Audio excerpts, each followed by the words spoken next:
હવે હું આદરણીય મુકેશ વૈદ્યને નિવેદન કરીશ કે આપણને સૌને શ્રી વિપુલ કલ્યાણીનો પરિચય આપે. મુકેશ વૈદ્ય. વિપુલ કલ્યાણી યુનાઇટેડ કિંગડમ સ્થિત ગુજરાતી સાહિત્ય અકાદમીના સાંપ્રત પ્રમુખ છે. છેલ્લા અનેક દાયકાઓથી યુકેની સાહિત્ય અકાદમીનું સંચાલન તેઓ કરે છે. તેઓ ઓપિનિયન માસિકના તંત્રી છે. વિપુલ કલ્યાણીનો 1940માં તાન્ઝાનિયામાં જન્મ. ખંભાળિયામાં માધ્યમિક શિક્ષણ. તાન્ઝાનિયા જઈ સિનિયર કેમ્બ્રિજનું પ્રમાણપત્ર મેળવ્યું. મુંબઈની વિલ્સન કોલેજમાં અભ્યાસ કરીને MAની ડિગ્રી મેળવી. નાનાભાઈ કાંતિભાઈ દાંડીકૂચના યાત્રી. મૂળમાં રાષ્ટ્રીયતા હતી અને લંડનના વસવાટથી એમની ક્ષિતિજો જાગતિકતા સુધી વિસ્તરી. આરંભના વર્ષોમાં ગુજરાતી અને અંગ્રેજીમાં પત્રકારત્વ કર્યું. જસ્ટિસ ઓફ પીસ તરીકે નિમાયા. અનુવાદ પ્રવૃત્તિ વિકસી. યુકે ગુજરાતી સાહિત્ય અકાદમી અને ઓપિનિયન એમના જીવનનું લક્ષ્ય રહ્યા છે. અકાદમી દ્વારા વાર્તાલાપો અને સાહિત્ય પરિષદનું આયોજન કરતા રહ્યા છે, જેમાં અવારનવાર ભારતના અનેક ગુજરાતી સાહિત્યકારોને નિમંત્રિત કરતા રહ્યા છે. વિપુલ કલ્યાણીનું વ્યક્તિત્વ પ્રસન્નતાભર્યું છે. એમનો જુસ્સો નર્મદની યાદ અપાવે એવો છે. વિપુલ કલ્યાણી પોતાને માણસ બનવાની સતત કાળજી રાખતા માણસ તરીકે ઓળખાવે છે. આગામી વિશ્વ ગુજરાતી દિન નિમિત્તે સંવિત્તિના સાથીઓ, ખાસ કરી કવિ મુકેશભાઈ પ્રિયવદન વૈદ્ય અને સાહિત્ય રસિક કીર્તિભાઈ શાહ એક અનોખો ઓનલાઈન કાર્યક્રમ યોજી રહ્યા છે.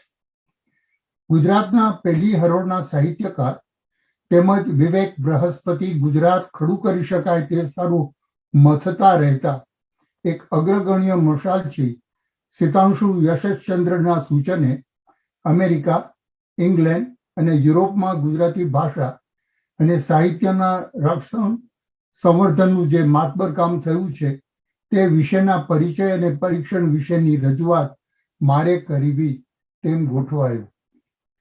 સિતાંશુભાઈના મત અનુસાર સંવિત્તિના ઉત્તમ સાહિત્ય કાર્યક્રમો આજ દશકોથી મુંબઈના ગુજરાતી સાહિત્યના વાતાવરણને સ્વચ્છ, મહેકતું અને સુરુચિ સમૃદ્ધ રાખે છે. સહન 2014માં મુંબઈના ઉપનગર કાંદિવલી ખાતે સંવિત્તિની રચના થઈ હતી. સંવિત્તિ એટલે સજગતા, સભાનતા, જાગરૂકતા, જાણવા સમજવા પામવાની પ્રક્રિયાનો ઉન્મેષ, સાહિત્ય, કળા, સંસ્કૃતિ, જ્ઞાન, વિજ્ઞાનની સન્મુખ થવાનો સેતુ. મિત્ર સિતાંશુભાઈના સૂચન અનુસાર યુનાઇટેડ કિંગડમમાં અને અન્યત્ર યુરોપમાં, ઓસ્ટ્રેલિયા, આફ્રિકા આદિમાં ગુજરાતી ભાષા અને સાહિત્યની જાળવણી, રક્ષણ અને વર્ધન કઈ કઈ રીતે થયું છે અને ત્યાં નિજી રીતે સરસ લેખન કેવું થયું છે એની વાત કરવાનો મૂળે અંગુલી નિર્દેશ હતો. વારું કવિ દલપતરામના કાવ્યોમાંથી પસાર થતા દલપત ગ્રંથાવલી 1 દલપત કાવ્ય ભાગ 1ના પૃષ્ઠ 21 પરે એક રાજાએ પૂછેલા પ્રશ્નનો ઉત્તર નામે કવિતા છે. 125-150 વર્ષ પહેલાની આ રજૂઆતમાં મનર છંદમાં કવિ જણાવે છે, સ્વદેશ સુધારવાની સભાનો છું સભાસદ, સુબોધક સજ્જનોના સાથમાં સામેલ છું. ચૌટામાં લૂંટાણી મહારાણી ગુજરાતી વાણી, જાણી તેનું દુઃખ ઘણો દિલગીર દિલ છું. હિન્દી ને મરાઠી હાલ પામી છે પ્રતાપ પ્રૌઢ, સ્વદેશી શિથિલ રહી તે દેખી શિથિલ છું. કહે દલપતરામ રાજા અધિરાજ સુણો, રૂડી ગુજરાતી વાણી રાણીનો વકીલ છે. કહેવાય છે કે જે વ્યક્તિ પાસે પોતાની માતૃભાષાની સારી જાણકારી હોય તે અન્ય ભાષા સારી રીતે અને ઝડપથી શીખી શકે.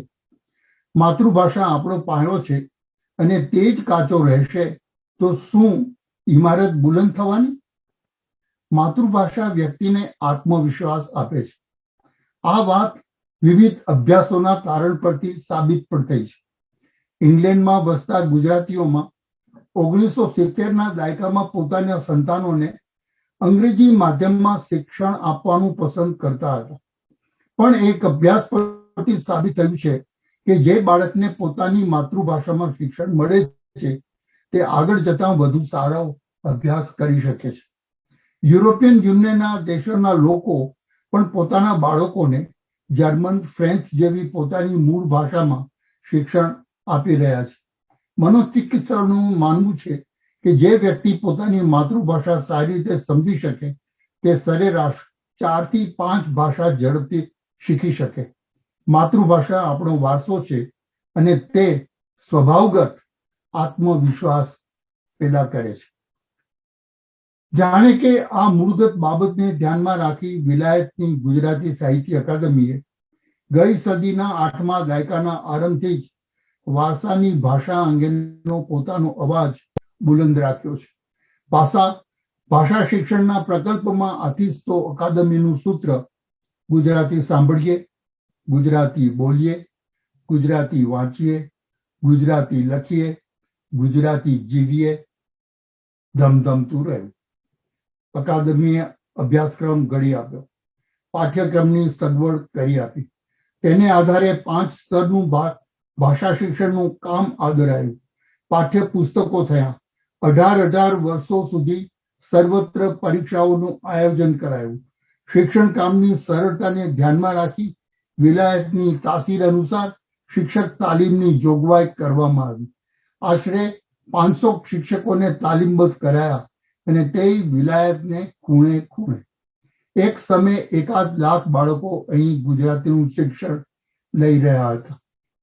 બ્રિટનના એક અવ્વલ ગુજરાતી શિક્ષિકા અને અકાદમીના સહમંત્રી વિજયાબેન ભંડેરીના કહેવા મુજબ બ્રિટનના બિન ગુજરાતી પાશ્ચાત્ય વાતાવરણમાં ઉછળતા ગુજરાતી ભાષા અને સાહિત્યથી અપરિચિત રહેતા આપણા ગુજરાતી બાળકો તેમજ આ બાળકોને ભાષા શીખવતા શિક્ષકોને કેન્દ્ર સ્થાને રાખીને આશરે 1983માં અકાદમીને પરીક્ષાઓની જવાબદારી સુપ્રત કરવામાં આવી હતી. આથી દિવંગત પોપટલાલ જરીવાળાના સહયોગ અને માર્ગદર્શન હેઠળ 1984માં અકાદમીના અભ્યાસક્રમની રચના કરવામાં આવી હતી. આ અભ્યાસક્રમને આધારે બ્રિટનના માહોલને ધ્યાનમાં રાખીને ગુજરાતી ભાષા શિક્ષણમાં એક સૂત્રતા સ્થાપવા માટે પોપટભાઈની આગેવાની હેઠળ જગદીશભાઈ દવેએ પાઠ્યપુસ્તકો તૈયાર કરવાની જવાબદારી સંભાળી. 1986માં 4 ધોરણે પાઠ્યપુસ્તકોની પ્રથમ આવૃત્તિ પ્રસિદ્ધ થઈ.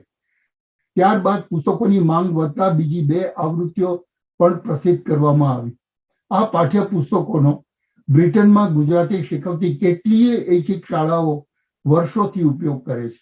પાઠ્યપુસ્તકોના પ્રકાશનમાં મધ્ય ઇંગ્લેન્ડમાં આવ્યા વેલિંગબરો સ્થિત બીડ એન્ટરપ્રાઇઝીસના ભીખુભાઈ શાહ અને સ્વર્ગીય શાંતિભાઈ શાહ તેમજ મુંબઈના નવભારત સાહિત્ય મંદિરનો ખૂબ જ સાથ અને સહકાર કેટલાય વર્ષો સુધી મળતો રહ્યો. ઇતિહાસ સાહેદી પૂરે છે કે બ્રિટનમાં સન 1964થી ગુજરાતી શિક્ષણ અપાવવું શરૂ થયેલું અને તેનો યશ લેસ્ટર શહેરને ફાળે છે અને ઇન્ડિયન એજ્યુકેશન સોસાયટી તેને સારું મગરૂબી અનુભવે તે તદ્દન સ્વાભાવિક છે. એ દિવસોમાં સંસ્થા હેઠળ મોટા કદની 5 નિશાળોમાં ભારચકપણે દર સપ્તાહાંતે ગુજરાતી શિક્ષણ અપાતું. યુનાઇટેડ કિંગડમના મોટા ભાગના વિસ્તારોમાં ગુજરાતી શીખવવાના મોટા વર્ગો ધમધમતા હતા. આજે તેમાં ખોટ આવી છે. પ્રતિકૂળ પરિસ્થિતિ અનુસાર દરમિયાન અહીંની અકાદમીએ પરીક્ષા લેવાનું સમેટી લેવાનું રાખ્યું. બીજી બાજુ શનિવાર રવિવારે ચાલતી આ ઐચ્છિક શિક્ષણ પ્રવૃત્તિઓ, સારું ભાડુતી જગ્યાઓ પણ મોંઘી થવા લાગી. બાકી હતું તો ખાનગી ટ્યુશનોનું જોર વધવા લાગ્યું અને તેની અસરે સામૂહિક જોમ ઓસરવા માંડ્યું. પરિણામે હવે ગળી ગાંઠી જગ્યાએ ગુજરાતી શિક્ષણ અપાતું હોય તો અપાતું હોય.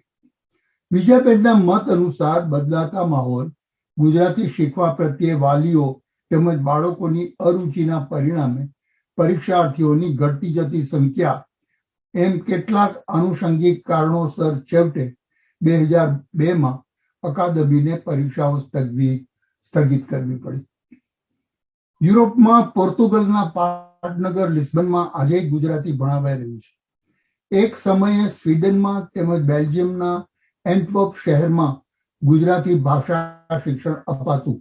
વિલાયતની અકાદમી હેઠળ 3 દાયકાના ગાળા પહેલા 2 વર્ષ સુધી તો દર સપ્તાહ અંતે અહીંથી કુંજ કલ્યાણી એન્ટવર્પ ગુજરાતી ભણાવવા આવન જાવન કરતા રહ્યા જ હતા ને. પૂર્વ આફ્રિકાના દેશો યુગાન્ડા, કેનિયા તથા ટાન્ઝાનિયા તેમજ દક્ષિણ આફ્રિકામાંના ડર્બન જેવા શહેરોમાં આજે ગુજરાતી ભણાવવાના વર્ગોનું સંચાલન થતું હોય તો નવાઈ નહીં. એક સમય તો ગુજરાતી શિક્ષણનો જબ્બર મહિમા થતો હતો. અરે અરુષા, ટાન્ઝાનિયા માહીની મારી નિશાળમાં એકદમ માધ્યમ જ ગુજરાતી હતું ને. અને આવું અનેક સ્થળોએ હતું.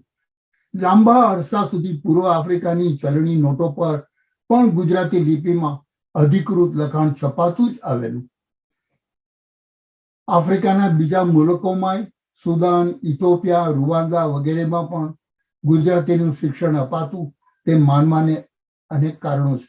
આ જ રીતે મધ્ય પૂર્વના એડન, અબુધાબી, મસ્કત વગેરેમાં ગુજરાતી ભણાવાતું હતું તેમ જાણવા મળે છે.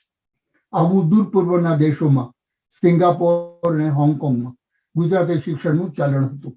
સિંગાપોરમાં તો સિંગાપોર ગુજરાતી સ્કૂલ લિમિટેડ નામે સંસ્થા સને 1947થી અસ્તિત્વમાં રહી છે અને આજે દર શનિવારે તેમાં ગુજરાતીનું શિક્ષણ આપવામાં આવે છે.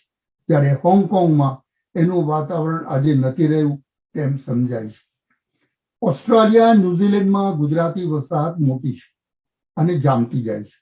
દક્ષિણ ગુજરાતમાંથી સ્થળાંતર થયેલી જમાત એકાદ સૈકા ઉપરાંતના ગાળાથી ન્યુઝીલેન્ડમાં વસવાટ કરી રહી છે. ત્યારે ઓસ્ટ્રેલિયાના વસવાટીઓ બહુ પાછળથી આવ્યા. એક વખતે પ્રવીણભાઈ વાઘાણી અને એમના પત્ની મંજુબેને ગુજરાતી શિક્ષણ આપવાનો દાખલો બેસાડેલો.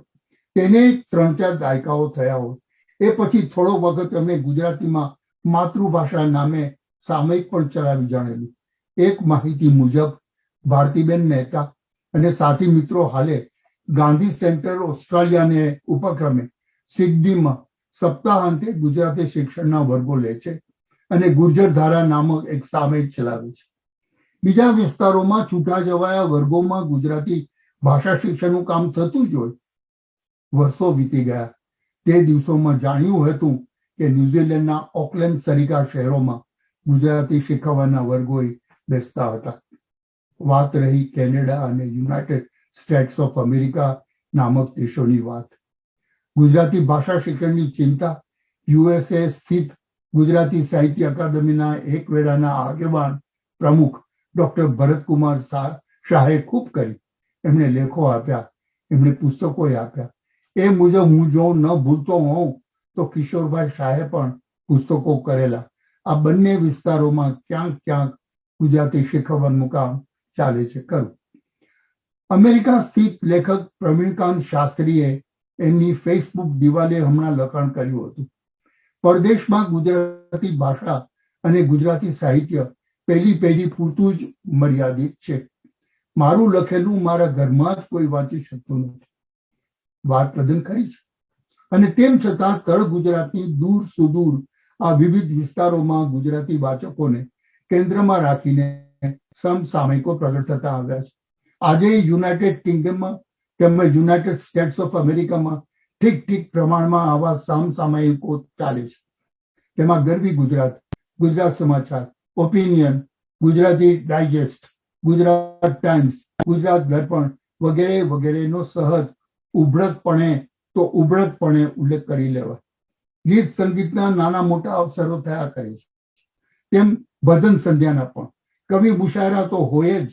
બ્રિટનના તેમ ઓસ્ટ્રેલિયામાં ગુજરાતી માધ્યમથી રેડિયો પ્રસારણ પણ વિવિધ સ્થળોએ થતું આવ્યું છે.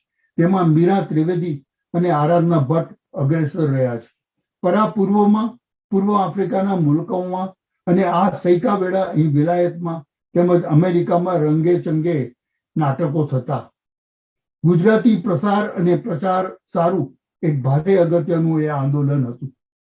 અમેરિકે મધુરાય, રજનીપી શાહ વગેરેની જમાતે જેમ ભાતીગળ કામ આપ્યું છે, તેમ પૂર્વ આફ્રિકે તેમજ વિલાયતે નટુભાઈ સિંહ પટેલની આગેવાનીમાં પ્રીતમ પંડ્યા, ઉષાબેન પટેલ, પ્રવીણ આચાર્ય વગેરેની જમાત સક્રિયપણે કાર્યરત રહી. બીજી પાસ નાટકને ક્ષેત્રે લેસ્ટરના વિનય કવિનું અલાયદું કામ વિચારી શકાય તેમ નથી. આ અને આવી નાની મોટી સાંસ્કૃતિક પ્રવૃત્તિઓને કારણે ગુજરાતીનો પ્રસાર સતત વહેતો રહ્યો છે. ગુજરાતીના પ્રસાર અને પ્રચાર અંગે બીજા 2 ક્ષેત્રો ધ્યાનમાં રાખવા જેવા છે: પુસ્તકાલયો, વાંચનાલયો તેમજ કોલેજો, યુનિવર્સિટીઓ સરખી વિદ્યાશાખાઓ. લંડન યુનિવર્સિટીના School of Oriental and African સ્ટડીઝમાં ગુજરાતીનું શિક્ષણ દાયકાઓથી અપાતું રહેતું એક જમાનો હતો. આજે SOASમાં ગુજરાતી વિષયનું નામો નિશાન સુદ્ધા નથી. દુઃખદ હાલત છે. 4-5 દાયકા પહેલાની જો વાત કરું તો ડોક્ટર ઇયન રે સાઇટ અને ડોક્ટર રેચલ ડ્વાયર સરીખા અધ્યાપકોએ હતા. આપણા શિરોધાર્ય ભાષાશાસ્ત્રી ડોક્ટર પ્રબોધ બેચરદાસ પંડિત તો અહીં જ ભણ્યા હતા. 1949માં પ્રસિદ્ધ ભાષાશાસ્ત્રીએ ડોક્ટર રાજ ટર્નરના માર્ગદર્શન હેઠળ PhD કરીને અહીં જ ઐતિહાસિક ભાષાશાસ્ત્ર ઉપરાંત ધ્વનિ વિજ્ઞાનના અભ્યાસક્રમોએ કરેલા. એવું જ કામ પેરિસની સોર્બોન યુનિવર્સિટીનું ચિત્ર સામે આવે. ડોક્ટર ફ્રાન્સવા માલિઝોની દેણગી ધ્યાનાકર્ષક રહી છે. મોસ્કોની અને ફિલાડેલ્ફિયાની યુનિવર્સિટીઓમાં પણ ગુજરાતી ભાષા સાહિત્યના અભ્યાસનો પરચમ એક અરસા લગી લહેરાતો રહેલો. રશિયાનો લ્યુદમિલા સાવેલિયેવા, અતુલ સવાણી તેમજ કેલિફોર્નિયાના ફ્રેસ્કોમાં એક સમય વસતા આપણા જાણીતા ભાષાશાસ્ત્રી કવિ દિવંગત પુરુષોત્તમ મિસ્ત્રી, ફિલાડેલ્ફિયાના બીજા ભાષાશાસ્ત્રી બાબુ સુથાર અને એમના પુરોગામી પન્ના નાયકની અમેરિકા ખાતેની દેણગીને લગીર પણ વિસરી ન શકાય. ઇંગ્લેન્ડની કેમ્બ્રિજ યુનિવર્સિટી દ્વારા દાયકાઓથી લેવાતી રહેતી ગુજરાતીની પરીક્ષાઓનો દબદબો ઘણા બધાને સાંભળતો હશે. ભાંગ્યું તો એ ભરૂચ. આજે જ તેનું તેજ, તેનું વહેણ ક્યાંય નબળું થયું છતાં તે કડે ધડે તો છે જ. જ્યાં ગુજરાતીઓ વસ્યા છે ત્યાં પુસ્તકાલયો, વાંચનાલયોમાં ગુજરાતી પુસ્તકો તેમજ વિવિધ સમસામયિકોની ભાળ જ માત્ર ન મળે, એ વાંચવાય મળે અને સઘળું મળે જ મળે. સંશોધકોને સારું જેમ અહીં બ્રિટિશ લાઇબ્રેરી અગત્યનું મથક છે, તેમ જગતના વિવિધ દેશોમાં પણ કેટલીક લાઇબ્રેરીઓ આજે અગત્યનું કામ આપે છે. તેમાં વોશિંગ્ટનની લાઇબ્રેરી ઓફ કોંગ્રેસ અગ્રગણ્ય છે. સૌંદર્યની નદી નર્મદા અને પરિક્રમા નર્મદ મૈયાની સરીખા મજેદાર પ્રવાસ વર્ણનના પુસ્તકો આપનાર સાહિત્યકાર અમૃતલાલ વેગડે ક્યાંક કહ્યું છે તેમ, જીવનની સંધ્યા ટાણે મન માતૃભાષા તરફ ખેંચાય છે. સાંજ ટાણે અંધારા ઉતરતા જેમ પંખી બાળે પાછું આવે, તેમ છેલ્લા વર્ષોમાં માતૃભાષા જ યાદ આવે છે. 20મી સદીમાં ગુજરાતના 3 જાણીતા મહામાનવ મહાત્મા ગાંધી, કાયદે આઝમ મોહમ્મદ અલી જીણા અને ટોચના સાહિત્યકાર કનૈયાલાલ મુનશીએ પોતાનો અભ્યાસ ગુજરાતીમાં કર્યો. આ ત્રણેયનું ગુજરાતી આલ્લા દરજાનું. અલબત્ત જીણાને પાછળથી ગુજરાતીનો મહાવરો છૂટી ગયો હતો, પણ કહેવાનો અર્થ એ છે કે આ ત્રણેયનો પાયો માતૃભાષા ગુજરાતી હતો, તેમ છતાં તેઓ અંગ્રેજીના સારામાં સારા જાણકાર હતા. ગુજરાતી ભાષાના ભવિષ્ય વિશે કોઈ પણ ધારણા બાંધવી મુશ્કેલ છે, પણ તેનો આધાર ચોક્કસ વર્તમાન સ્થિતિ અને સંજોગો પર છે. અને હાલની સ્થિતિ સારી નથી તે હકીકત છે. આપણે આપણી જ માંથી માતૃભાષાથી દૂર થઈ રહ્યા છે. ગુજરાતમાં જ વસતા ગુજરાતીઓમાં અંગ્રેજી પ્રત્યેનો મોહ વધતો જાય છે. અહીં અંગ્રેજી માધ્યમની શાળાઓની સંખ્યા દિવસે ને દિવસે વધતી જ જાય છે. આપણા વેપારીઓ હવે હિસાબના ચોપડા પણ ગુજરાતીને બદલે અંગ્રેજીમાં લખે છે. ગુજરાત સરકારનો વ્યવહાર સુદ્ધા અંગ્રેજીમાં થાય છે. કહેવાનો અર્થ એ નથી કે તમારે અંગ્રેજી શીખવું ન જોઈએ, પણ મને નિરંજન ભગતનો એ વિચાર અત્યંત પસંદ છે કે દરેક ગુજરાતીએ પોતાના જીવનમાં ઉતારવો જોઈએ. માધ્યમ તો ગુજરાતી, ઉત્તમ અંગ્રેજી. ગુજરાત સરકારને તો અંગ્રેજીનું પહેલું લાગ્યું હોય એવું લાગે છે. આ સરકાર પાસે માતૃભાષાના સંવર્ધન માટે ન તો કોઈ દિશા છે ન કોઈ દ્રષ્ટિ. હકીકતમાં રાજ્ય સરકારે વારસાની ભાષાના સંવર્ધન માટે યોગ્ય કદમ લેવા જોઈએ. તેના માટે ગુજરાતી સાક્ષરોને પ્રોત્સાહન આપવું જોઈએ. વારું. અને તેમ છતાં અમૃતલાલ વેગડે ગુજરાતી સાહિત્ય પરિષદના 45માં અધિવેશન પ્રસંગે કહેલું તે સોટકે સાંભળી આવે છે. દુનિયાની કોઈ ભાષા ગુજરાતીને સમાપ્ત નહીં કરી શકે. ગુજરાતી અમર પટો લઈને આવી છે. એનું નૂર સદા વધતું રહે એ જોવું આપણી ફરજ છે. નમસ્કાર. ફરી એક વખત હું શ્રી મુકેશ વૈદ્યને નિવેદન કરીશ કે કવિ શ્રી સિતાંશુ યશસ્ચંદ્રનો આપણને સૌને પરિચય આપે. સિતાંશુ યશસ્ચંદ્ર આજના ભારતીય સાહિત્યના અગ્રણી કવિ અને વિવેચક, ગુજરાતી રંગભૂમિના મહત્ત્વના નાટ્યકાર, વિશ્વ સાહિત્યના ઊંડા અભ્યાસી, ફૂલ બ્રાઇટ સ્કોલરશિપ અને ફોર્ડ વેસ્ટર્ન યુરોપિયન ફેલોશિપ દ્વારા અમેરિકામાં અને ફ્રાન્સમાં ડોક્ટરલ અને પોસ્ટ ડોક્ટરલ અભ્યાસ,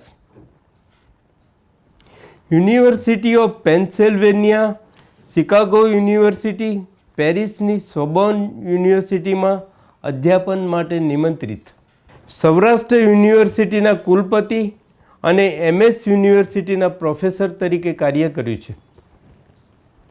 તુલનાત્મક સાહિત્યના અગ્રણી અભ્યાસી રૂપે સિતાંશુભાઈએ વિશ્વ સાહિત્ય અને ભારતીય સાહિત્ય વિશે અભ્યાસ ગ્રંથ, લેખમાળા અને આસ્વાદ લેખો ગુજરાતને આપ્યા છે. દિલ્હીની સાહિત્ય અકાદમીમાં એન્સાઇક્લોપીડિયા ઓફ ઇન્ડિયન લિટરેચરના ચીફ એડિટર તરીકે એમણે 5 વર્ષ સુધી પાયાનું કામ કર્યું. એમની સર્જનાત્મક કૃતિઓ માટે અર્થાત કવિતા અને નાટક માટે એમને મધ્યપ્રદેશનું કબીર સન્માન, મહારાષ્ટ્રનો કુસુમાગ્રજ એવોર્ડ, ઓડિશાનો ગંગાધર મહેર એવોર્ડ, રાષ્ટ્રીય સરસ્વતી સન્માન અને દિલ્હીની સાહિત્ય અકાદમીનો એવોર્ડ તેમજ પદ્મશ્રી પુરસ્કાર એનાયત કરાયા છે. ગુજરાતી સાહિત્ય પરિષદના પ્રમુખ તરીકે ચૂંટાયા ત્યારે એમને મળેલો ઉષ્માભર્યો વ્યાપક આવકાર રસિકજનોના હૃદયમાં એમના સ્થાનનું સૂચક છે.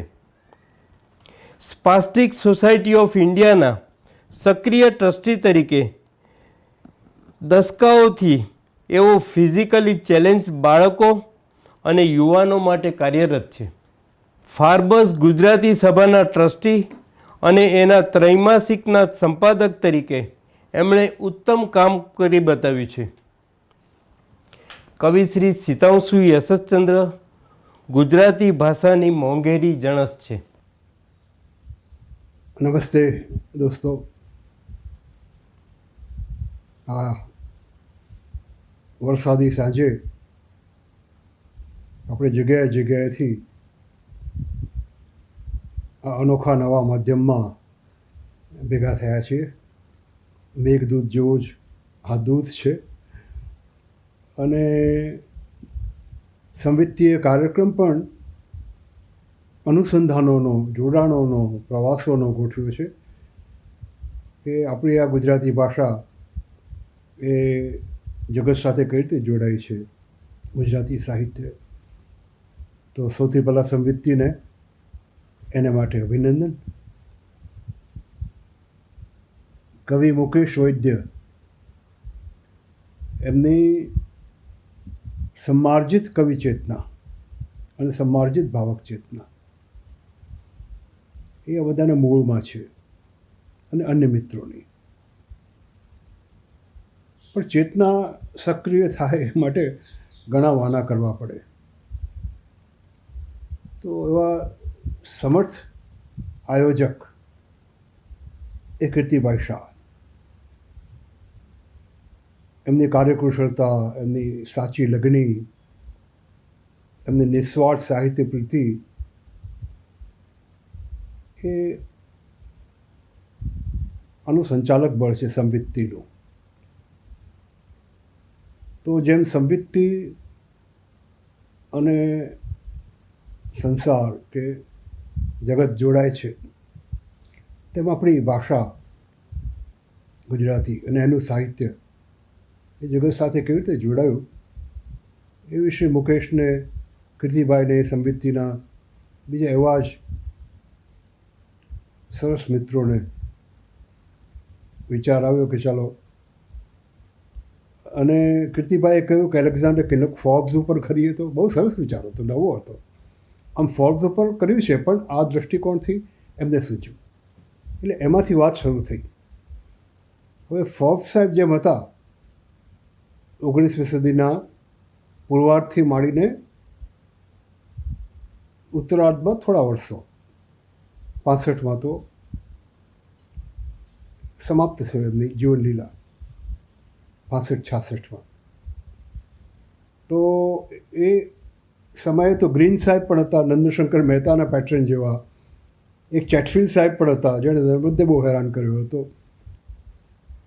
એટલે એ જે કોલોનિયલ રૂલર્સ આપણે હતા, એમાંથી જે કેટલાક સ્કોટલેન્ડથી કે આયર્લેન્ડથી આવતા હતા, ખાસ કરીને સ્કોટલેન્ડથી, તો એ લોકો અંગ્રેજો જેટલા, કારણ કે એ લોકોની ઉપર પણ ઇંગ્લેન્ડનું પ્રભુત્વ હતું, એટલે એ લોકોમાં થોડી નમનતાઈ હતી. પણ તે જ વખતે 1857નો સ્વાતંત્ર્ય સંગ્રામ થયો, તે વખતે આ ત્રણેય સાહેબોને જે નામ દીધા તેની શું ભૂમિકા હશે એની વિશે કંઈ થયું નથી. એટલે મને થયું કે ચાલો એને જરા જુદી રીતે કરીએ અને જોઈએ કે જગતભરમાં ગુજરાતીનું કામ આ 20મી સદીમાં, 21મી સદીમાં કોણે કર્યું છે. તો એ રીતે પ્રોફેસર મધુસૂદનભાઈ કાપડિયા સાહેબ, મારા ગુરુ અને મારા એવા જ મિત્ર, બંને સમર્થ ગુજરાતીઓ, વિપુલભાઈ કલ્યાણી, એ બે હા પાડી. અને આજે હું જેની વાત કરવાનો છું તે બીજા બે ગુજરાતી ભાષા વિશે કામ કરનારા, સાહિત્ય વિશે કામ કરનારા, એક ફ્રેન્ચ મહિલા અને એક ઇંગ્લિશ મહિલા, એની વાત કરીશું. પણ એની પહેલાં જરા ભૂમિકા જોઈએ કે આ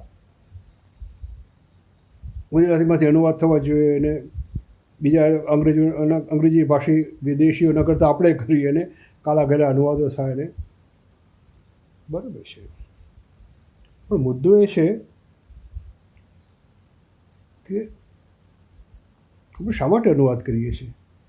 આપણે જ વાંચવા માટે કે ભારતના બીજા અંગ્રેજી ભાષી જે વર્ગ છે, બીજી બધી, એ કે પશ્ચિમ?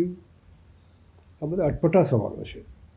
શા માટે આપણે અનુવાદ કરીએ છીએ? શા માટે પાશ્ચાત્ય જગત સાથે સંપર્ક કરીએ છીએ? અને વિદેશવાસી ગુજરાતીઓ ખૂબ સરસ કામ કરે છે, પણ એ શું કરે છે? પોતાની શાળાના વર્ષો એની સ્મૃતિમાં જ ખોવાયા છે કે વતન જુરાપાની જ વાત કરે છે? એ લોકો પશ્ચિમના જગતમાંથી કેટલું લઈ આવ્યા ગુજરાતીમાં? મિશેલ ફૂકોનો એક અનુવાદ મળ્યો છે ગુજરાતીમાં એમની પાસે, ખબર નહીં હોય કોણ છે મિશેલ ફૂકો. એટલે અને એ તો જૂનો થયો આવે. એટલે પશ્ચિમ જગતના નવા સીમાડાઓને જાણનારા છે, નથી એમ નહીં. ડૉક્ટર વિક્રમભાઈ કામદારનું નામ યાદ તરત આવે, બીજા પણ ઘણા છે. તો ડૉક્ટર કલ્પનાબેન સાવલા છે, ખૂબ ફરે છે. પણ એ ભેખુભાઈ પારેખ સમર્થ, અતિશય સમર્થ, ઇંગ્લેન્ડમાં રહે છે. તો એમણે એમાંથી ગુજરાતીમાં કોણે કેટલું કામ કર્યું, એ બધા સવાલો પૂછવાનો અવસર છે. એમાંથી આપણે વિચલિત ન થવું જોઈએ. એમાં એમની પાસેથી આપણે વધારે માગીએ તો સારું છે, એમના સામર્થ્યને પ્રગટ થવાનો અવસર મળે. જે મુકેશ અને કીર્તિભાઈની જુગલ જોડી છે એવી આપણે પણ એમની સાથે આપણે બધા એમના કીર્તિભાઈ થવાનું છે. મુકેશ પ્રકાર એટલે એ પ્રકારની સાહિત્યિક ચેતનાઓ તો ચારે બાજુ છે, બૌદ્ધિક ચેતનાઓ ચારે બાજુ છે. એટલે શું શું કરે છે એટલે ખબરદારની પંક્તિને મેં થોડી ફેરવી અને લખ્યું. હજી એ કાવ્ય પૂરું નથી લખાયું, પણ થોડીક પંક્તિઓ લખાઈ. જ્યાં જ્યાં જઈ વસે ગુજરાતી, ત્યાં ત્યાં નવા નવા ગુજરાત. તો નવા નવા ગુજરાતો કેવા થયા છે?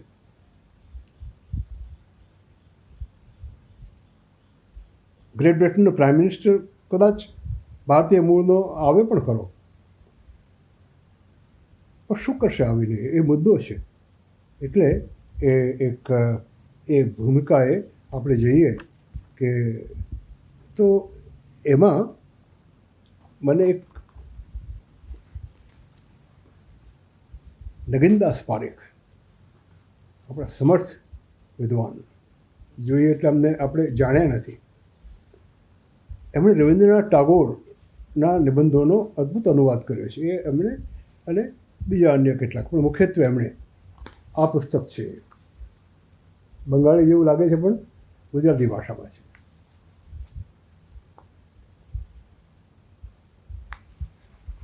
તો એ ટાગોરના ચરિત્રલેખોમાં એક ચરિત્રલેખ સિસ્ટર નિવેદિતા, ભગિની નિવેદિતા વિશે છે. એમાંથી થોડોક ભાગ વાંચ્યું એટલે ખબર પડે કે બીજી સંસ્કૃતિઓ સાથે જોડાવું તો એ આવી રીતે કઈ રીતે જોડાય.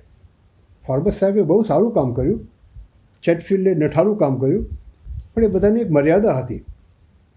તો રવિન્દ્રનાથની નજર ભગિની નિવેદિતા ઉપર પડી અને આખા લેખમાં એમણે એક પણ વખત સ્વામી વિવેકાનંદનો ઉલ્લેખ નથી કર્યો. આખું એમનું ધ્યાન ભગિની નિવેદિતા ઉપર કેન્દ્રિત છે કે એક વિદેશી મહિલા આવીને ભારતને કઈ રીતે જુએ છે, સમજે છે, અનુભવે છે.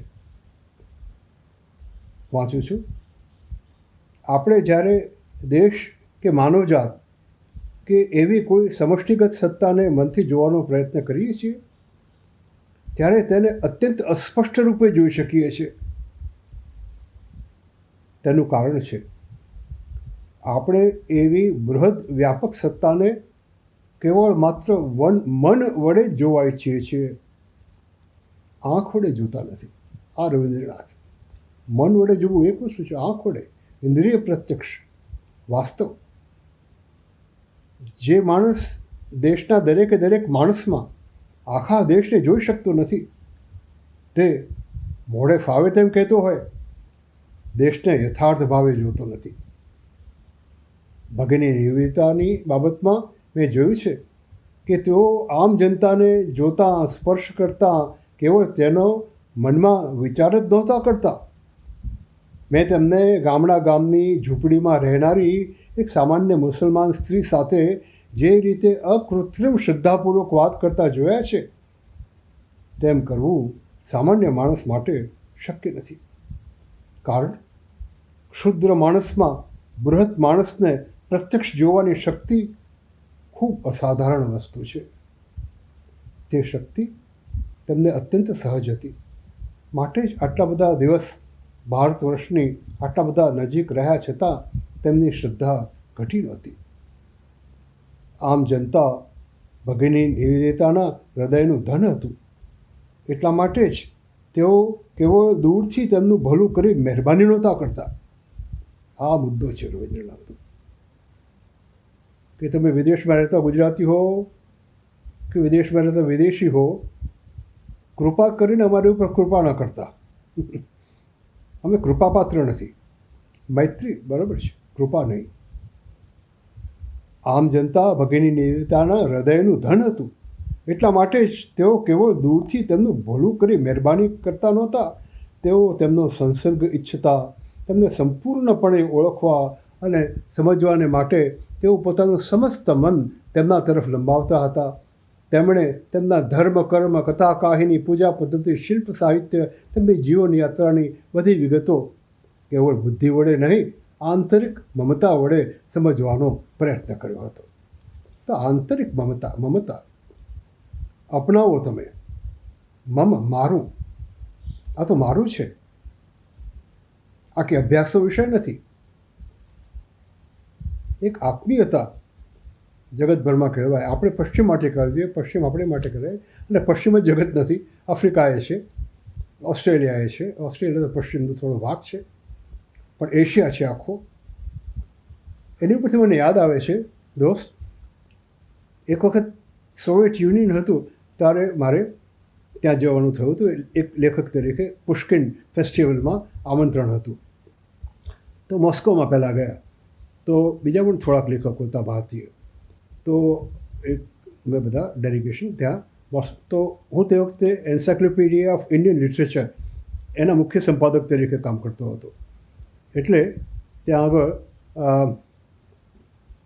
સોવિયત યુનિયનનું જે એન્સાઇક્લોપીડિયા હતા તેના ચીફ એડિટર મને મળવા આવ્યા અને એમણે એક સવાલ પૂછ્યો કે તમારે 19મી સદી પહેલાં અંગ્રેજો આવ્યા એની પહેલાં તો તમારા બધા ભક્તિઓ કોઈને નામે ગમે એ લખતા હતા, કંઈ તંત્ર જ નહોતું તમારું, તો તમે એન્સાઇક્લોપીડિયા કેવી રીતે બનાવો છો એની? મેં કહું કે જો ભાઈ, તમે એક વસ્તુ સમજો કે યુરોપના એ બધા દેશોમાં જેમ સોવિયત યુનિયનમાં લેખકની અમુક વિભાવના છે, એટલે એ સમજી ગયા કે શું વાત છે આ, કારણ કે ત્યાં લેખકોને દમન થતું હતું. લોકો એવી જાતની વિભાવના ફ્રાન્સમાં નથી કે અમેરિકામાં નથી, જર્મનીમાં જુદી છે અને જુદા વખતે જુદી હોય છે. એટલે લેખક એટલે શું, સર્જક એટલે શું, સાહિત્યકાર એટલે શું, એની જુદી જુદી વિભાવનાઓ હોય છે. એ જો તમે સમજો નહીં ને તો તમે એન્સાઇક્લોપીડિયા બનાવવાનું શરૂ જ ના કરતા. હું કરો એને એન્સાઇક્લોપીડિયા ના કહેવાય. એટલે ચૂપ થયો. અને પછી મેં કહ્યું કે મધ્યકાળમાં કૃતિઓ ઉપર પોતાનો હક લેખકો નહોતા જમાવતા, ક્યાં તો મારી જ કૃતિ કોપીરાઇટ છે, ખબરદાર કોઈએ લખ્યું. એક સહિયારું ધન હતું અને એકબીજામાંથી લેતા હતા અને પ્રજા આગળ પ્રસ્તુત કરતા હતા. એ પ્રજા વત્સલ સર્જકો હતા, બધા અહંકારી સર્જકો નહોતા. એક વખત પછીથી એક વખત સાઉથ કોરિયા સોલ જવાનું થયું. તો ત્યાં મારે એકલા જ જવાનું હતું. તો ત્યાં આગળ પણ પછી ટેલિવિઝન ઉપર કે ઇન્ટરવ્યૂમાં રવિન્દ્રનાથ ટાગોર ત્યાં પહેલાં ગયા હતા. બધા ખૂબ પ્રસન્ન હતા. એટલે કહ્યું કે રવિન્દ્રનાથ આવ્યા હતા તે વખતે એમણે કહ્યું હતું કે જો પૂર્વમાં પ્રભાત થશે તો એ પહેલું કોરિયામાં થશે. મેં કહું તો બહુ સારું, ચાલો, જાપાનમાં પણ થઈ શકે કે ગમે ત્યાં થઈ શકે, ઇન્ડોનેશિયામાં થઈ ગમે ત્યાં, પણ ચાલો બરાબર, રવિન્દ્રનાથની શુભેચ્છા. એ તો બરાબર. હવે તમે કહો કે એ પ્રભાત આજે થઈ ચૂક્યું છે. મેં કહું ભલા મારે હું કોણ? રવિન્દ્રનાથે કહેલું એમાં પુષ્ટિ કરનારો કે એવું તમને સર્ટિફિકેટ આપનારો? હું સર્ટિફિકેટ આપનારો લેખક પણ નથી અને કોઈનું સર્ટિફિકેટ લેનારો પણ નથી. તે પછી એ લોકોને આતિથ્યમાં કંઈ કમી નહોતી આવી, એ લોકોની ભલમનસાઈ. તો આ બે આપણા વિદેશીઓ એવા છે કે જેમણે રવિન્દ્રનાથે સૃષ્ટિ વિધેયતામાં કલ્પી હતી તેવી આત્મીયતા કલ્પી છે, એવી આત્મીયતા અનુભવી છે. એક સોર્બોન યુનિવર્સિટી પેરિસ, એના બહુ શાલીન અને વિચક્ષણ પ્રોફેસર ફ્રાન્સવા માલિસો. પેરિસમાં એમનું નાનકડું ઘર, મોટા મોટા અમેરિકન પ્રોફેસરો જેવું નહીં. મને એમણે સોર્બોનમાં એક આખું સત્ર અધ્યાપન કરવા બોલાવ્યો હતો અને તે વખતે ઘણા બધા ઇન્ટરેક્શન. નાનકડું ઘર હજી મને યાદ છે, પણ રહે એ દક્ષિણ ફ્રાન્સમાં. આ પણ એક વિશેષતા છે. વિદેશથી આવેલા લોકો, લેખકો પણ પેરિસમાં રહેતા હતા, ફ્રાન્સમાં નહોતા રહેતા. જ્યારે આખા ફ્રાન્સમાં દક્ષિણ ફ્રાન્સમાં રહેતા. હવે એમનું સ્વાસ્થ્ય સારું નથી એટલે પ્રત્યક્ષ જોડાઈ શક્યા નથી, પણ ડૉક્ટર ફ્રાન્સવા માલિસોનું એક નિબંધ છે. હું તમને કહું કે આત્મીયતા કોને કહેવાય. આપણે ઓબ્જેક્ટ ઓફ સ્ટડી નથી. ગુજરાતી ભાષા, ગુજરાતી સાહિત્ય એ કોઈનો સંશોધનનો વિષય નથી. એ ઓતપ્રોત થવાની વાત છે. એમાં ઓતપ્રોત થાઓ, આત્મીયતા અનુભવો અને તમે નવા નવા ગુજરાતો સર્જો એ રીતે. તો એમનો નિબંધ છે, થોડો વાંચ્યું. ગુજરાતીમાં મુસ્લિમ ભક્તિ માર્ગી સાહિત્ય, ફ્રાન્સવા માલિસો. આપણે અત્યારે તો ભક્તિ માર્ગી એક બાજુને મુસ્લિમ બીજી બાજુ એવું કરવા તો નથી બેઠા ને, એ સવાલ છે.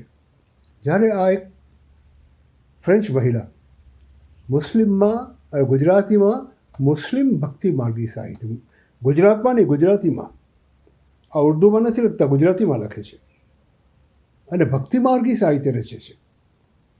અને એનો પહેલો થોડો ભાગ કહું. ઇસ્લામના પ્રભાવ હેઠળ ગુજરાતની પ્રાદેશિક ભાષામાં સાહિત્યનો મબલક પાક ઉતર્યો, પરંતુ જે સમુદાયોમાં એનું ખેડાણ થયું તે ઘણીવાર ગુપ્ત રહેવાનું લક્ષણ અને વલણ ધરાવતા હોવાને કારણે, અથવા તો આવા સમુદાયો અલ્પસંખ્યાના હોવાને કારણે, અથવા તો કેટલાક કિસ્સામાં તે સમુદાયો સમાજ વ્યવસ્થાના નીચલા ગણાતા વર્ણના હોવાને કારણે આવા ખેડાયેલા સાહિત્યના કૃતિપાઠો ખાસ્સા અજ્ઞાત રહી ગયા છે. શરૂઆત જ કેવી સરસ છે. 3 કારણો આપ્યા. કારણ કે આ જે એણે ગુજરાતીમાં લખ્યું એ વહાબીઓ નહોતા, એ બધા સૂફીઓ હતા, ઓતપ્રોત થયેલા હતા અહીંયા સાથે. ક્યારેક નીચવર્ગના હતા, એટલે આપણે જેમને અળગા કર્યા હતા અને પછી મુસ્લિમ થયા હતા.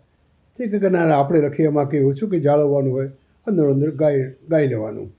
આવા અનેક કારણોસર આ કૃતિપાઠો ખાસા અજ્ઞાત રહી ગયા છે. જો કે છેક 19મી શતાબ્દીના પ્રારંભ જેટલા વહેલા સમયથી બિન ઇસ્લામી ભાષાશાસ્ત્રીઓનું ધ્યાન આમાંના કેટલાક કૃતિપાઠો તરફ ખેંચાયું. આ અભ્યાસીઓને કૃતિપાઠોના વિષય વસ્તુમાં તો રસ પડ્યો જ, સાથોસાથ એમના રૂપગત સૌંદર્યમાં પણ રસ પડ્યો. કવિતા હતી, રૂપગત સૌંદર્ય હતું એનું. માત્ર મુસ્લિમો સૂફી લખે છે એમ નહીં, તમે જુઓ તો ખરા, જેમ દયારામનું તેમ આનું પણ સરસ છે, રાજેનું પણ સરસ છે. એમ આ ફ્રાન્સવા માલિસ કહે છે. રાજે મુસ્લિમ કવિ હતા, ગુજરાત અદ્ભુત કૃષ્ણ ભક્ત હતા. આ અભ્યાસીઓના આ પેપરમાં કૃતિપાઠોના 3 જૂથની સમીક્ષા કરવાની નેમ છે: ગિનાનો, ભજનો અને રાજે ભગતની કાવ્યકૃતિઓ. આખી વિગતે નથી જોતો, આ પુસ્તક પર તમે જોજો. આપણા એક અદ્ભુત ગુજરાતી અનુવાદક છે અને એમનું ખૂબ સરસ પુસ્તક છે. કરમશી પીર મુંબઈમાં રહેતા હતા, આપણા મિત્ર હતા. પીર હતા એટલે અટકથી પીર હતા. અને કરમશીભાઈ અમારા મિત્ર, બહુ તેજસ્વી, સાવ અજાણ્યા. કારણ કે આપણે તો વિચડાઓને ગઝલિયાઓમાં પડ્યા છીએ, તાપોટા પાડતા પાડતા. આટલી બધી તાળીઓ તો જે હું મુશાયરાઓમાં જોઉં છું, આમ ઘેલા થઈને તાળીઓ પાડે છે, મને થાય કે આ કિન્નર જાતિના છે કે કેમ. તો આ જાતની એક દુર્ભાગ્યપૂર્ણ અવસ્થાએ ગુજરાતી સાહિત્ય આજે પહોંચી ગયું છે.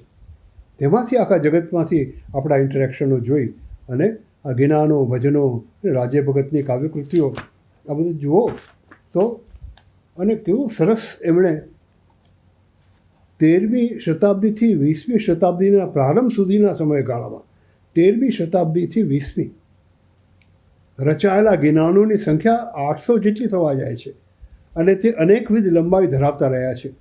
એમાંના ઘણા લક્ષણો, એમનું ઉદ્ગમ સ્થાન, પ્રસારણ રીતિ, સાહિત્યિક રૂપ અને પ્રત્યક્ષ વિનિયોગ ઉત્તર ભારતના મધ્યકાલીન વૈષ્ણવ સંપ્રદાયમાં રચાયેલા પદો અને ભજનોની યાદ અપાવે તેવા છે. આ છે પ્રોફેસર ફ્રાન્સવા માલિસો.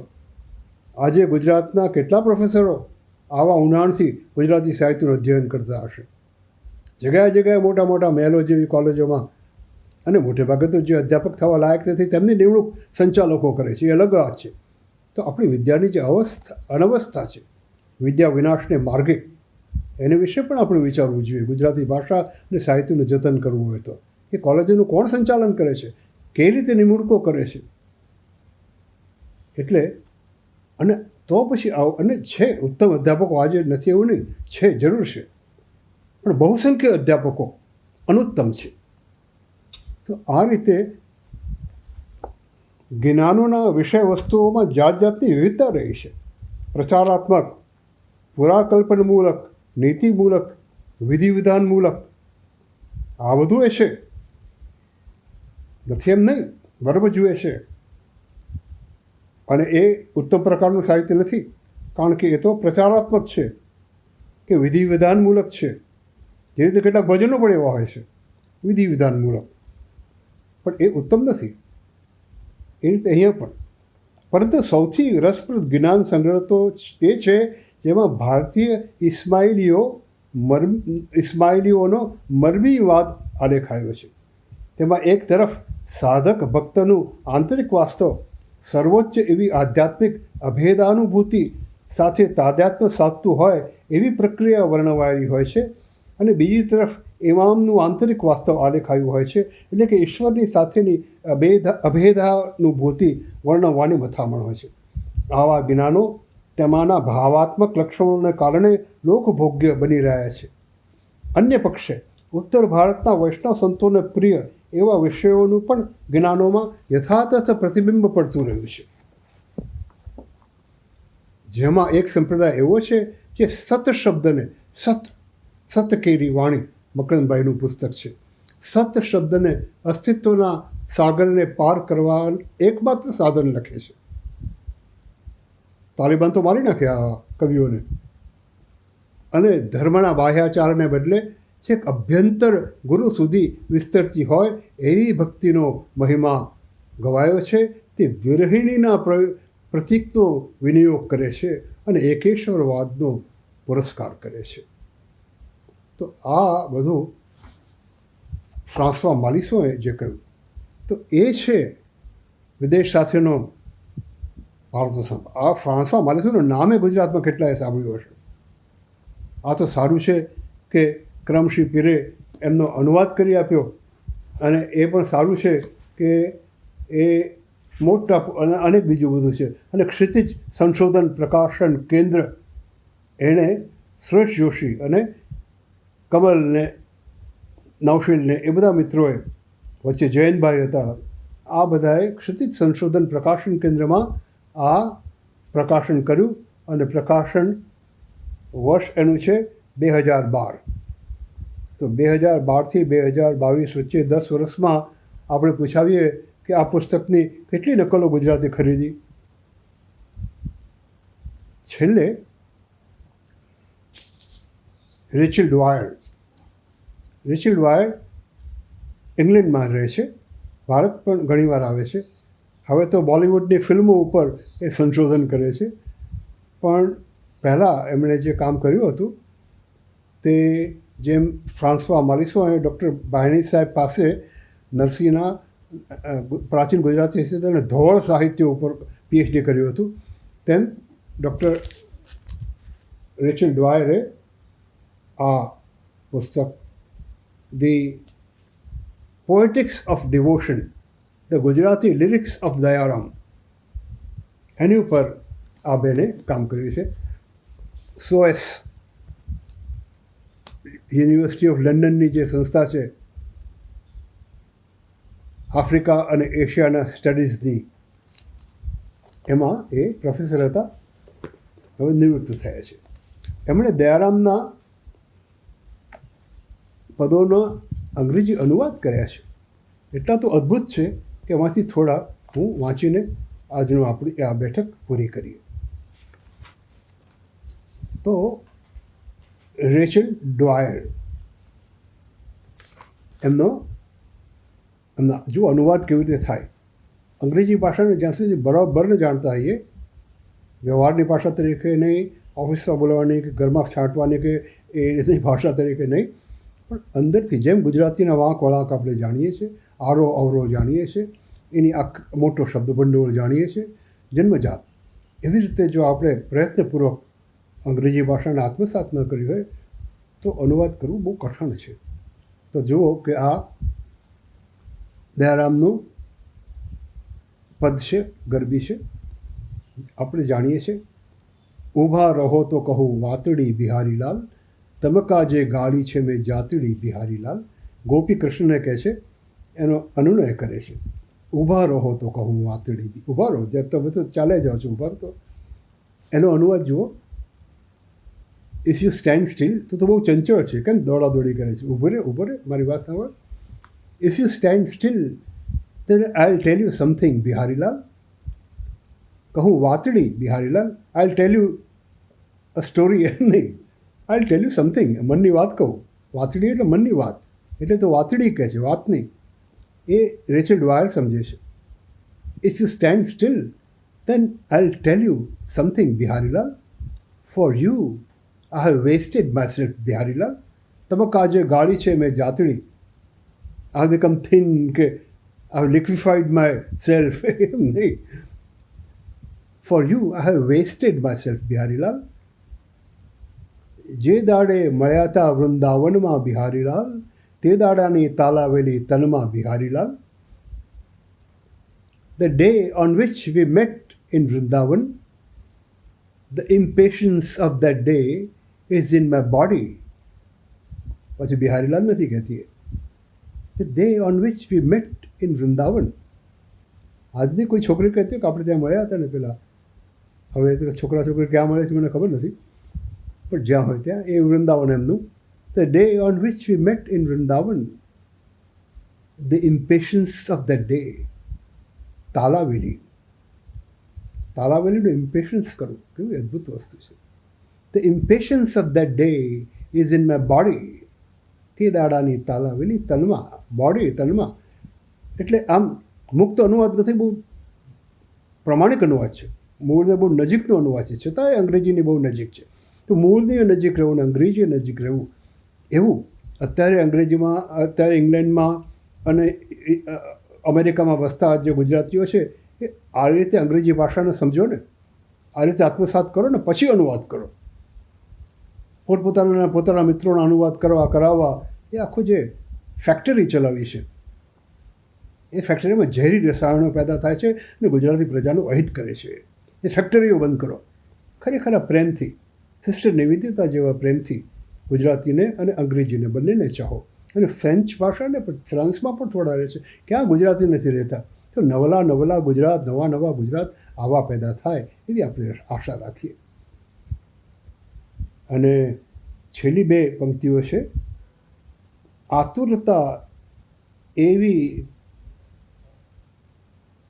કેમ લગી સહું, બિહારીલાલ. છો ચતુર શિરામણી, તે કેમ કહું, બિહારીલાલ. આનો તો અનુવાદ કરો લગભગ અશક્ય જેવું. આતુરતા એવી કેમ લગી સહું, બિહારીલાલ. આતુરતાનું શું તમે કરો? તો જુઓ, એ કહે છે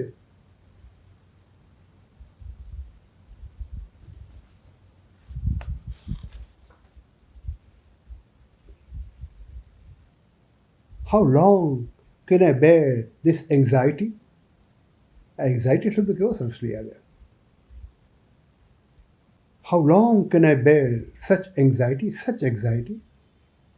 You are the prince of tricksters. So what can I say? ચતુર શિરોમણી, પેલી કે એટલે કે તમે હોશિયાર છે એવું નથી કહેતી, તમે ભારે લુચ્ચા છો. મને બોલાવી પ્રેમ કરીને હવે છોડી પાછા ભાગ્યા બીજી પાસે, એમ ખખડાવે છે. એટલે you are the prince of tricksters, ચતુર શિરોમણી. પેલા શિરોમણી એટલે માથાનો મણી, એવું નથી કહેતા head gear, you are Kohinoor in my head gear, એવું કંઈ નથી કહેતા. એ કહે છે you are the prince of tricksters. So what can I say? તો આ રીતે એને છેલ્લું છે કે કહેનારો કહેશે પણ છો તમે ધણી, બિહારીલાલ. દયાના પ્રીતમ હું તમારી દાસી, બિહારીલાલ. તો ધણી ને દાસી આ એકદમ ભારતીય શબ્દો, એનો અંગ્રેજી કેવી રીતે કરો? તો શું કરે છે આપણે જોઈએ. ટોકર્સ વિલ ટોક, બહુ સરસ છે. કહેનારો કહેશે, ધોઝ વિલ સે, એવું નહીં. ટોકર્સ શબ્દની અંદર એક જુદો, એટલે નિંદા કરનારા એમ છે ટોકર્સ. કહેનારામાં નિંદા કરનારા એમ છે. Talkers will talk but you are the lord, છે ને. ધણી, lord. Daya's beloved, I am your servant. તો આ લોર્ડ અને સર્વન્ટ એ જે પશ્ચિમનું એક સાવંતયોગી સંબંધ છે, લોર્ડ અને સર્વન્ટ, એને અહીંયા પેલે ઇવોક કરે છે રેચલ ડોએ. તો આ રીતે આપણે કામ કરીએ, ગુજરાતી ભાષાને આ જે છે, સાહિત્યને આ જે છે એનાથી ઘણું વધારે સમૃદ્ધ કરીએ અને નવલા ગુજરાતમાં તો પહેલાં થાય અને સાથોસાથ દેશ વિદેશમાં પણ થાય એ શુભેચ્છા. નમસ્કાર. સૌ આમંત્રિત વિદ્વાનોની જ્ઞાનસભર વાણીને માણ્યા બાદ હું અમારા સાથી સંવિત્તિ સંસ્થાના ફાઉન્ડર ટ્રસ્ટી શ્રી કીર્તિભાઈ શાહને સૌનો આભાર પ્રગટ કરવા આમંત્રિત કરું છું. શ્રી કીર્તિભાઈ શાહ. એક સારો વિચાર કેવું સુંદર પરિણામ લાવી શકે છે એનું ઉત્તમ ઉદાહરણ છે આપનો આજનો ઉપક્રમ. આજે વિશ્વ ગુજરાતી દિવસ 2022ની અનેરી ઉજવણીનો વિચાર સમિતિની કારોબારી સમિતિમાં મુકાયો અને સઘન ચર્ચાને અંતે એવું નક્કી થયું કે વિશ્વમાં જેવો ગુજરાતી નથી અને છતાં ગુજરાતી ભાષા અને સાહિત્ય માટે અવિસ્મરણીય કાર્ય કર્યું હોય તેવા વ્યક્તિ વિશેષની વાતોને ઉજાગર કરવી. એમાં પ્રથમ નામ યાદ આવ્યું એલેક્ઝાન્ડર ફાર્બસ સાહેબનું, અને અમે એ પ્રસ્તાવ અમારા પ્રિય મિત્ર કવિ શ્રી સિતાંશુ યશસ્ચંદ્ર સમક્ષ આ વાતને મૂકી. એમણે ઉમળકાભેર આ વાતને વધાવી અને એને આકાર આપવા માટે વિસ્તૃત ચર્ચા કરી અને નવી દિશા ખોલી આપી. એમના સૂચનથી એ જ વિચારને ફરી કોઈ યોગ્ય સમયે વધુ વ્યાપક ફલક ઉપર મૂકવાનો નિર્ણય લેવાયો. હાલ તુરંત વિશ્વભરમાં જ્યાં જ્યાં ગુજરાતીઓ વસ્યા છે ત્યાં ત્યાં આપણી ભાષામાં કેવું કામ થયું છે અને થઈ રહ્યું છે એનો ચિતાર પામવાના આશય સાથે અમેરિકામાં રહેતા પ્રાધ્યાપક મધુસૂદનભાઈ કાપડિયાને યાદ કર્યા. તબિયતની પ્રતિકૂળતા અને એમના અને આપણા દેશમાં સમયના ફરકને અતિક્રમીને અમેરિકા સ્થિત ભારતીય મૂળના ગુજરાતી કવિઓની કવિતાની ઊંડાણભરી, તલસ્પર્શી અને વિસ્તૃત માહિતી આપી અને એ વાતોની નોંધ સમગ્ર ગુજરાતી પ્રજા લેશે જ. પ્રાધ્યાપક મધુસૂદનભાઈ કાપડિયાનો હૃદયપૂર્વક આભાર. યુકે સ્થિત સાહિત્ય અકાદમીના પ્રમુખ અને પરમ સ્નેહી શ્રી વિપુલભાઈ કલ્યાણી, ઘણું જાણીતું નામ, ગુજરાતી ભાષા માટે અને સાહિત્ય જગતની ઘણી માહિતીથી પરિચિત એવા શ્રી વિપુલભાઈએ કંઈ કેટલાય વ્યક્તિ વિશેષોની દૂરંદેશી અને સખત મહેનતથી ગુજરાતી ભાષાનો પ્રચાર, પ્રસાર, સંવર્ધન અને એના સુવર્ણકાળ તેમજ આજની પરિસ્થિતિનો સમગ્ર ચિતાર આપી આવનારા સમયમાં કરવા જેવા કાર્યોની એક ઝલક આપી અને ઉત્તમ વિચારનો વિસ્તાર આપ્યો. એમનો નમનપૂર્વક આભાર. પરમ મિત્ર અને કવિ શ્રી સિતાંશુભાઈનો આભાર માનું? કયા શબ્દોમાં માનું?